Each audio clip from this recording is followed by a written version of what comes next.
Hello, চলুন খুব সংক্ষেপে একটা মার্কশিট তৈরি করি আমরা। তবে এখানকার সব ডেটা এবং ফরম্যাটগুলো সবই কাল্পনিক, বাস্তবের সাথে কোনো মিল নাই। আমি শুধু ক্যালকুলেশন শেখানোর স্বার্থে এটাকে ব্যবহার করছি। তো এখানে সাপোজ ঢাকা কলেজ, ঢাকা বাংলাদেশ লেখা আছে, আমরা দেখছি এটা হয়তো কলেজের নাম। তো আমরা এটাকে ধরে আমরা নাম্বারে গিয়ে অ্যালাইনমেন্টে গিয়ে মার্জ সেল বলে এটাকে আমরা সেল করে দিলাম, মার্জ করে দিলাম। দেন তারপর এটাকে একটু বড় করে আমরা মিডিলে রেখে দিলাম। ব্যাস এটুকুই। এখন নেম, রোল নাম্বার, সেন্টার এটাকে আমরা বোল্ড করতে পারি। নেমের ঘরে আপনারা একটা নাম দিয়ে দেন, মিস্টার এক্স।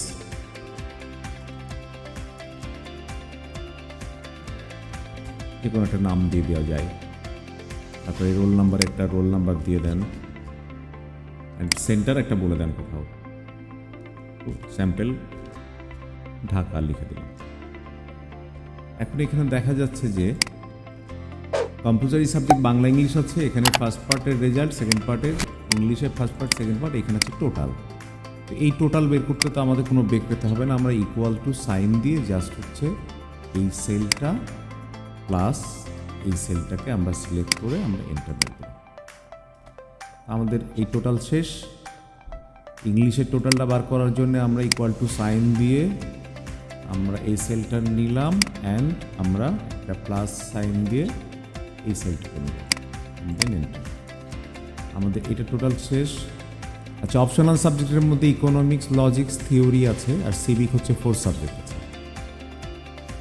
কম্পালসরি সাবজেক্ট আপনারা একটু চোখে পড়ার জন্য আমরা জাস্ট এটা ওকে। Theory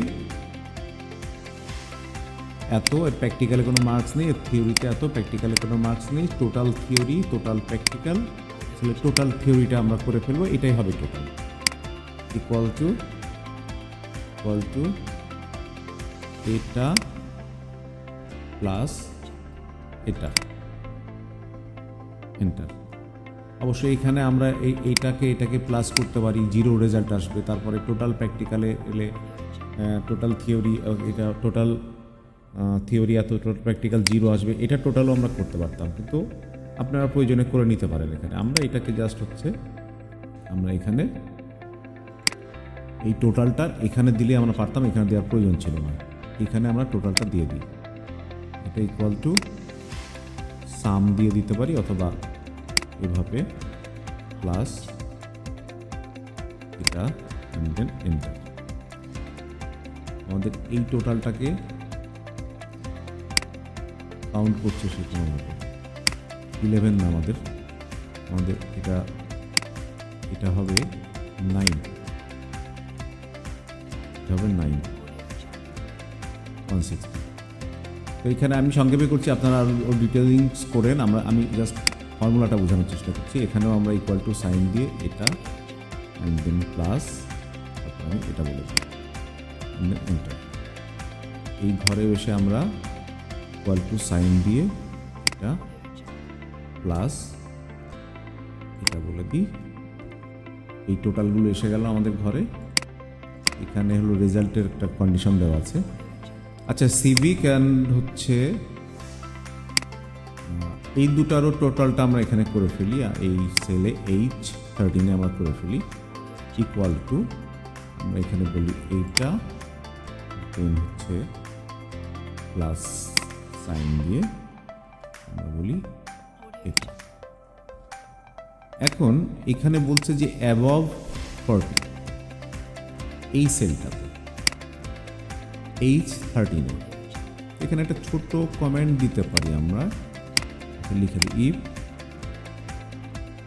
H13, if plus bracket H13 greater than, দুই সাবজেক্টে 40 করে 8 হলে আমাদের ফার্স্ট কন্ডিশন হচ্ছে H13 -,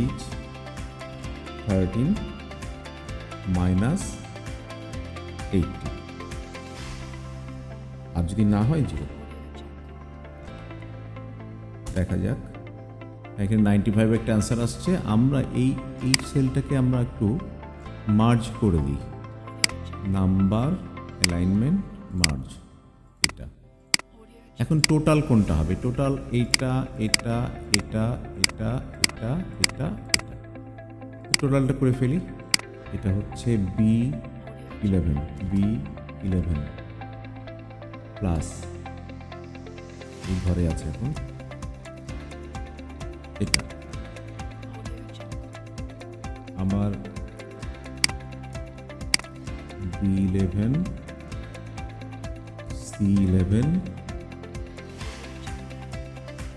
প্লাস E13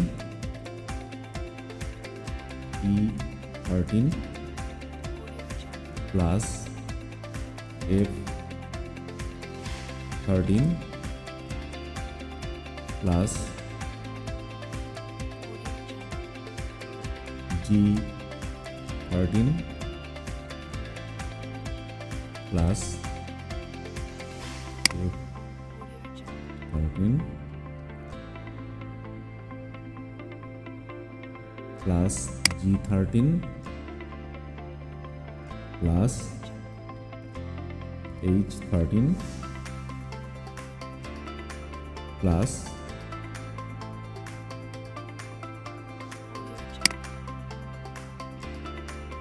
এটা হচ্ছে I13। যদি আমরা ইকুয়াল টু সাম 875, এটা আমাদের টোটাল। এখন রেজাল্টের ঘরে আমরা কি বলবো? যে 6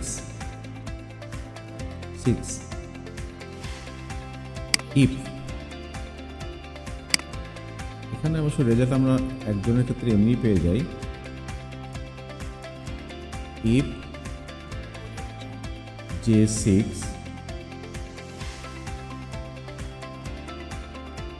লেস দেন 333, কমা, ডাবল কোটের মধ্যে লিখতে হবে F, then comma, if J6 less than equal to 449, comma, double quotation, এটাকে বলা হচ্ছে C। আরও গ্রেডিং দিতে পারতাম, D একটা গ্রেড দিয়ে দেওয়া যেত। আচ্ছা, যে if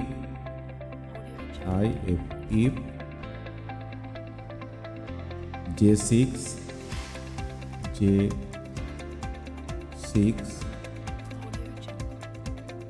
less than equal to 599, comma, double কোটের মধ্যে B, আবারও if plus bracket J6 less than equal to 799, comma, A, and আরেকটা কমা দিয়ে if plus bracket J6 greater than, এখন আর লেস দেন না, গ্রেটার দেন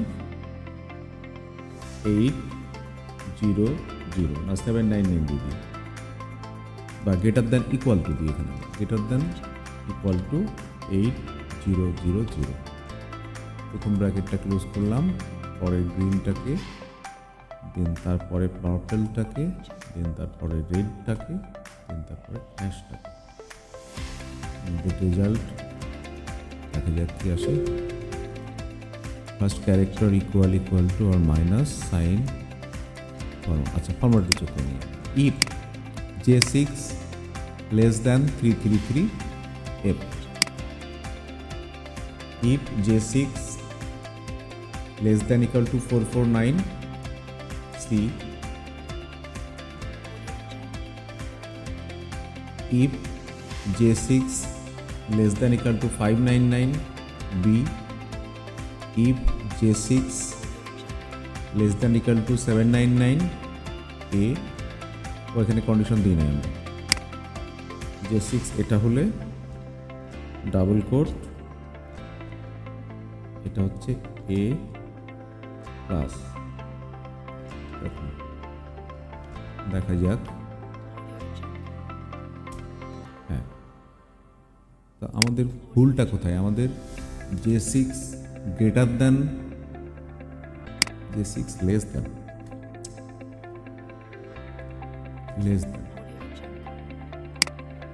তাহলে ফেল। কিন্তু এখানে ফলস আসার তো কোনো কারণ দেখছি না। এটা কি J6 ছিল? if J6 less than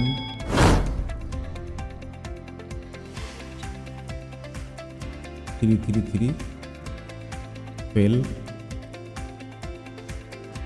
If J6 less than equal to 449, C if J6 less than equal to 599, B if J6 equal to 799, 8000।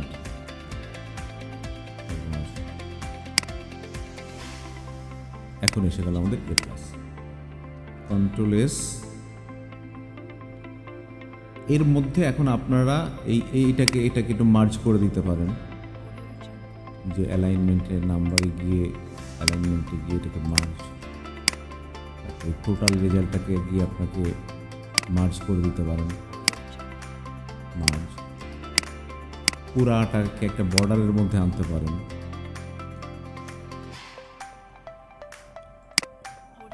Border, outline, inside, একটা বর্ডার বা এরকম বর্ডার, মোটা বর্ডার দিয়ে এভাবে বর্ডার দিয়ে সুন্দর করে ফেলতে পারেন। মোটামুটি ক্যালকুলেশনটা ক্লিয়ার হলো। একই ধরনের ক্যালকুলেশন আরও অন্যান্য ধরনের ফর্মুলা ব্যবহার করেও করা যাবে। যেমন ডাইরেক্ট আমি প্লাস মাইনাস সেল নাম বসিয়ে দিলাম, ওখানে আপনারা সাম দিয়ে করতে পারতেন, বা অন্যভাবেও করা যেতে পারত। যে ফাঁকা ঘরগুলো আছে এগুলোতে জিরো বসানো যেত, প্র্যাকটিক্যালে জিরো, প্র্যাকটিক্যালে জিরো, তারপরে থিওরি এবং প্র্যাকটিক্যাল দুইটাকে যোগ করে, দুটো প্র্যাকটিক্যালকে যোগ করে একটা প্র্যাকটিক্যাল, টোটাল প্র্যাকটিক্যাল করা যেত, দুইটা থিওরিকে যোগ করে টোটাল থিওরি করা যেত, তারপরে টোটাল থিওরি টোটাল প্র্যাকটিক্যালকে যোগ করে টোটাল করা যেত, এভাবেও করা যেত। মোটামুটি এই ক্যালকুলেশন যারা ক্লিয়ার আছেন তারা ওই ক্যালকুলেশনটা নিজেরাই করতে পারবেন আশা করি। সকলকে ধন্যবাদ।